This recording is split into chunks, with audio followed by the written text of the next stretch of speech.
Good morning, everyone. Tony Maritato here. I want to touch on the topic of par versus non-par versus no affiliation with Medicare whatsoever. I think the language here is confusing for most of us. I know for myself, I didn't know until I started delving deep into the policies and procedures CMS is putting out. But let's just go through the definition of each. So there's essentially three scenarios for a physical therapist. You've probably heard by now the saying that we cannot opt out. Well, what does that mean? Okay, so let's say you're a brand new grad, you're just getting your MPI for the first time. Maybe you don't even have an MPI. You have no affiliation with Medicare. That's one category. Medicare doesn't know you exist. You basically are just living off the grid when it comes to that. What does that mean?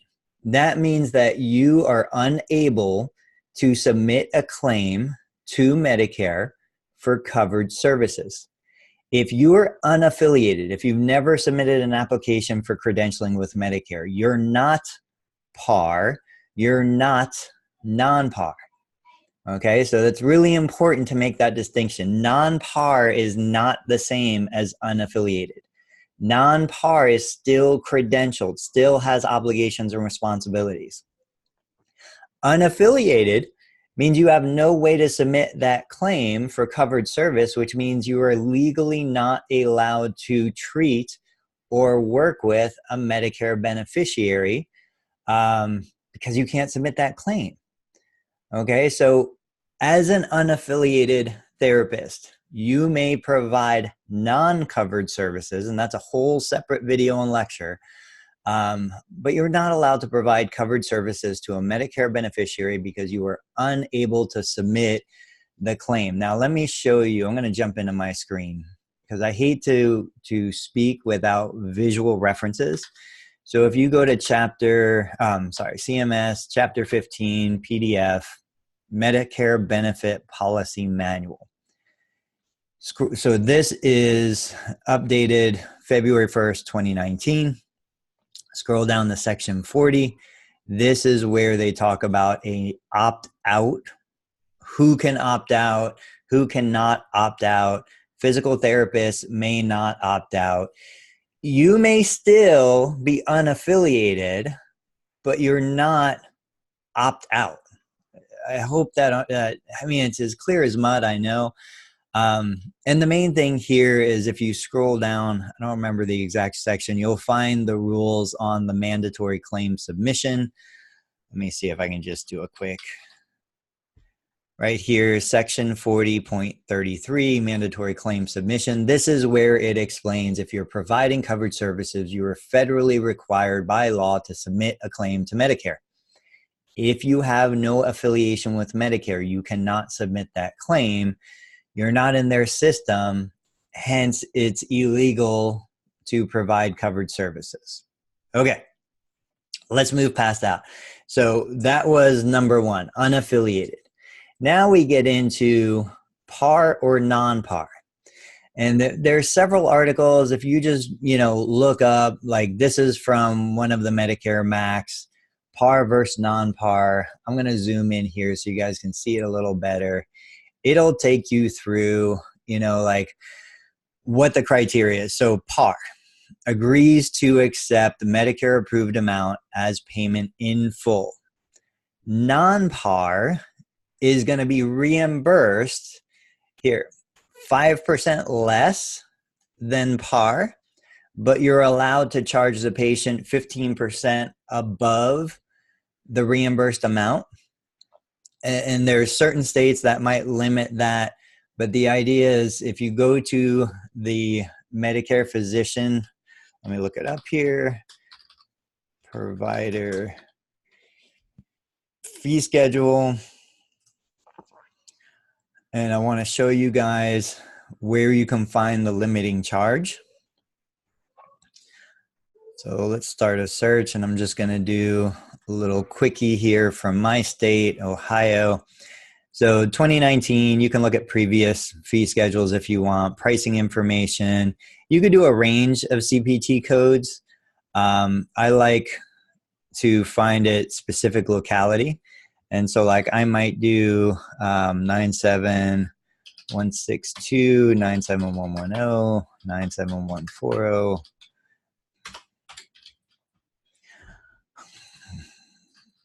Okay. All modifiers. And then you're going to go and look for your state. So I'm Ohio. I'll hit submit. When we look at the pricing, so therapeutic exercise, non-facility, facility, these two prices in my state are the same. Non-facility limiting charge is $32.95. So that's the maximum one is allowed to bill a Medicare beneficiary in my state for 1 unit of 97115. Medicare will reimburse an allowed amount. If I'm non-par, they're going to reimburse an allowed amount of 95% of their fee schedule minus the 20% that they don't pay. I know we're getting into the weeds a little bit here, so just understand that there's resources for everything out there.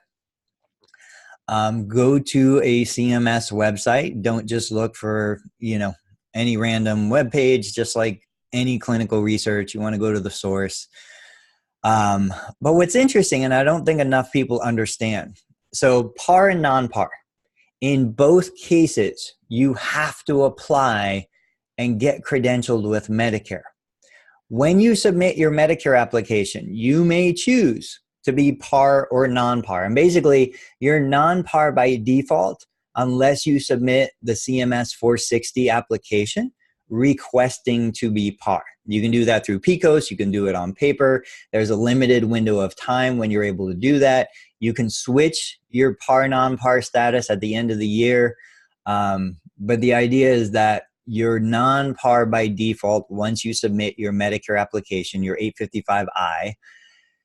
But you can add participating status, agree to become participating with the CMS 460 form.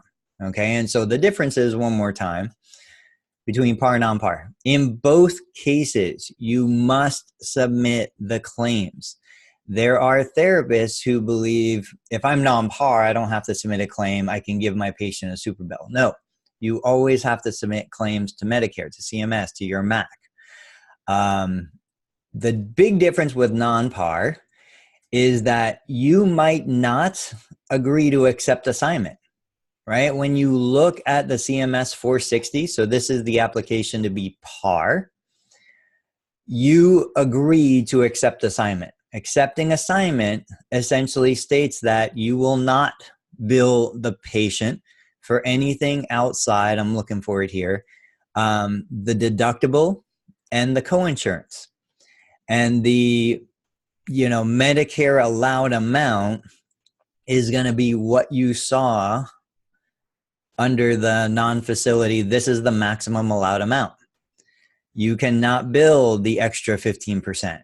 You will not be allowed the 5% less than this number. So you have to read and understand the guidelines. And I'm the first one to admit, like, this stuff is so confusing because their terminology is different than our terminology. It's like trying to go to a different country and speak your native language. They're just different. But what's nice is Medicare kind of puts everything out there for you. You just have to know where to find it. So you can elect to accept assignment or not when you're submitting claims on a claim-by-claim basis. If the provider elective surgery cannot bill the patient more than the limiting charge on non-assigned claims. So basically, if you're accepting assignment, I just don't see the benefit. You still have to submit a claim electronically. You still have to do all your same accounting. You're limited to the 15% or the limiting charge. And the way I see it from a reimbursement revenue perspective is, let's say, for example, I have one patient who I have to chase down to collect my money from. That is going to offset the decrease in overall reimbursement I might get from being a par provider. But as a par provider, I instantly have trust and credibility, and that is something I want to go to here. So this is Medicare.gov. This is a beneficiary facing what do you call it, website.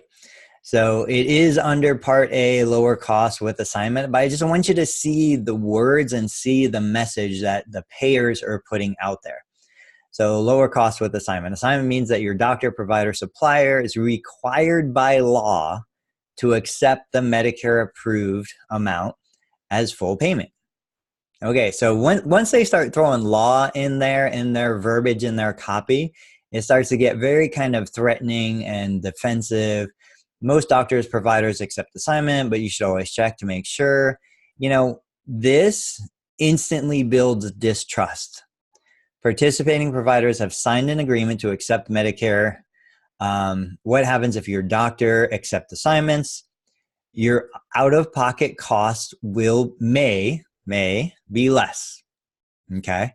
They agree to charge only the Medicare deductible coinsurance and usually wait for Medicare to pay its share before asking you to pay your share. Like, isn't that so nice? They have to submit your claim directly to Medicare and can't charge you for submitting the claim. Very negative, like distrustful language, in my opinion. But I don't blame them, right? Like, we know the geriatric community is under constant assault from fraud and theft and people calling, fake IRS agents, fake banking agents, everybody. From the perspective of the individual, everybody is trying to steal their money. And this just plays right into it. If your doctor doesn't accept assignment, non-par providers haven't signed an agreement to accept Medicare, you might have to pay the entire charge at the time of service. Okay, that's going to freak somebody out. They can't charge you, still can't charge for submitting a claim. Okay. You might have to submit your own claim to Medicare. If they don't submit the claim, Medicare claim, once you ask them to, call 1-800-Medicare. Like, immediately it's, look, they have to do this. If you don't do it, you're going to call, you're going to, report them. They can charge you more than the Medicare approved amount. Like, look at the terminology, more than the Medicare approved amount. But there is a limit called the limiting charge. Provider can only charge up to 15% over the amount that non-par providers are paid. Non-par providers are paid 95% of the fee schedule amount. That's what I was saying. You're 5% less, but you can charge 15% over, but you can't go above that limiting charge. So, you take this all into account when you're looking at your decision to be par, non-par, what it means. I think the biggest issues at play here are, first, understanding the terminology. If we're talking about a commercial insurance, a Blue Cross Blue Shield plan, there is a difference between non-par and par. Okay, non-par. There are non-par benefits for plans that have out-of-network coverage, but generally speaking, by default, with a commercial plan, you're non-participating, you're not in their system, they don't, really know you. With Medicare, you have to apply and get credentialed to be non-par. You have to apply and get credentialed to be par. If you're unaffiliated, you have no physical way, no opportunity to submit a claim, even if you give it to the patient, because you're not in the CMS Medicare system. So the biggest issue here is just understanding non-par is not the same as unaffiliated. And many of the responsibilities of a par provider carry over into the responsibilities of a non-par provider, still has to be medically necessary, still have to have all the documentation in place, the certification, all of those rules apply. Really, the only difference is you may choose to not accept assignment. You may choose to accept assignment as a non-par, either way. and you're going to be paid 95% of the par fee schedule, but you may charge up to the limiting charge or 15%. And you may collect, at the time of service from the patient, but you still have to submit the claim. So I don't know if this helped. Hopefully you watched to the end. Hopefully you give me some constructive feedback and let me know your questions. Again, Tony Maritato here. If you're looking for more information on Medicare, Medicare billing, Medicare credentialing, yes, we have a course. I want to put in a quick plug teaching you how to go from totally unaffiliated, never did anything with Medicare, to submitting that first claim and getting that first Medicare reimbursement check in your bank account.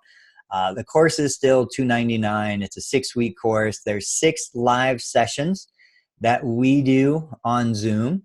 All of those live sessions and all the previous live sessions are recorded and stored on a website that you get instant access to as soon as you join the course. So once you buy the course, you get a login. You can go watch all 6 sessions in 6 hours if you want, and participate in the live sessions and get bonus content that we put into the course as it's being produced. But at the end of the day, I'm here to help. If you have any questions, any concerns, need any more information, post in the comments, let me know. Guys, thanks for watching. I'll catch you in the next video.